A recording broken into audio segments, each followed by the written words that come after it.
L'éco-citoyenneté de la jeunesse, quel apport dans l'employabilité des jeunes? C'est le thème de la rencontre organisée à Boaké par la section universitaire de l'Association des élèves et étudiants musulmans de Côte d'Ivoire. Une activité qui se tient dans le cadre de la 7e édition de la journée de l'AMC à l'université Alassane Ouattara. Objectif de ces assises, inviter les jeunes étudiants musulmans à œuvrer pour la préservation de l'environnement. Nous sommes tous citoyens de la Côte d'Ivoire. Et en matière d'écologie, c'est une affaire qui concerne tout le monde. Et il y a aussi l'avancée du réchauffement climatique qui touche à peu près le monde entier. Donc nous, en tant qu'universitaires, comment nous pouvons présenter ce problème de telle sorte à permettre aux étudiants de prendre conscience? Cette conférence est vraiment la bienvenue parce que j'ai beaucoup appris sur comment est-ce qu'il faut vraiment protéger l'environnement, les techniques aussi à adopter en tant qu'étudiant surtout, en vue d'acquérir un bon emploi et un emploi surtout rémunérable et qui peut vraiment permettre l'épanouissement. Face aux participants, le conférencier a mis en avant les opportunités liées à l'éco-citoyenneté.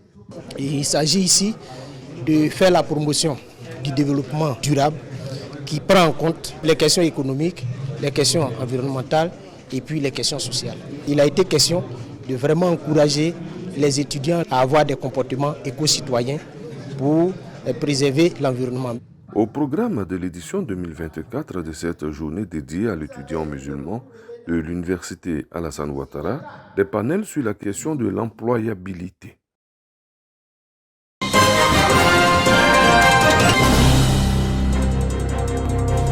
Cette trentaine d'œuvres d'art exposées sont des réalisations de Assou Krouaké, jeune artiste peintre, confectionnées à partir de matières telles que le bois, notamment le contreplaqué. Ces œuvres expriment le pouvoir, la domination religieuse, la conquête. Mon art, je le vois comme un récit de guérison, mais un récit qui n'est pas là pour guérir, mais un récit qui est là pour révéler les maux de la société sur une béance de notre société. C'est un travail de gravure, de sculpture, d'installation qui est assez original. Il y a une vraie force dans son œuvre.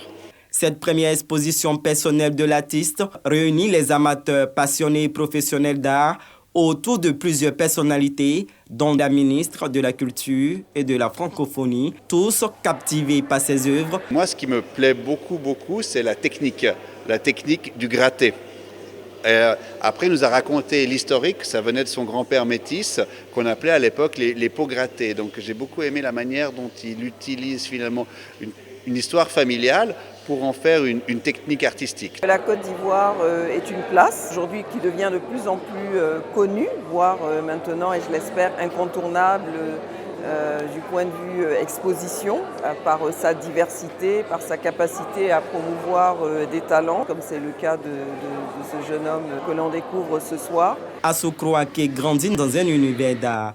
Déjà tout petit, il démarre cette passion pour l'art par des dessins tirés de planches anatomiques contenus dans des encyclopédies de médecine.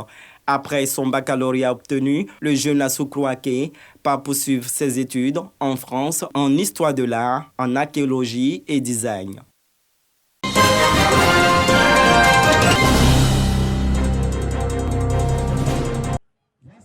Troisième édition du festival Moronou Mafieté à Mbato, sous-préfecture du département de Bongouanou. Le festival se veut un creuset de promotion et de vulgarisation du riche patrimoine culturel du pays Agné dans la région du Moronou. Pendant 2 jours, les populations sont instruites sur l'importance de préserver la diversité culturelle ainsi que la consolidation de la paix et de l'unité à Mbato. La 3e édition, nous sommes vraiment heureux de sentir et d'avoir l'implication de tout le monde dans ce festival. On reste toujours ensemble et concentrés pour que les jours à venir, le festival Moronou Mafieté soit une référence en Côte d'Ivoire et à l'international. Saluant la bonne organisation, le parrain de cette édition appelle les populations à faire de ce festival une référence nationale à l'image d'autres événements culturels majeurs du pays. Je suis très content et j'ai bien aimé ce que j'ai vu. Et je pense que les habitants de la ville et ceux qui étaient présents à la fête, qui venaient d'ailleurs aussi. Concours de beauté, tournoi de football et concert gratuit de l'artiste Manadia Digué ont été les innovations de la 3e édition du Moronou Festival Mafieté, présidé par par Aka Véronique, présidente du conseil régional du Moronou.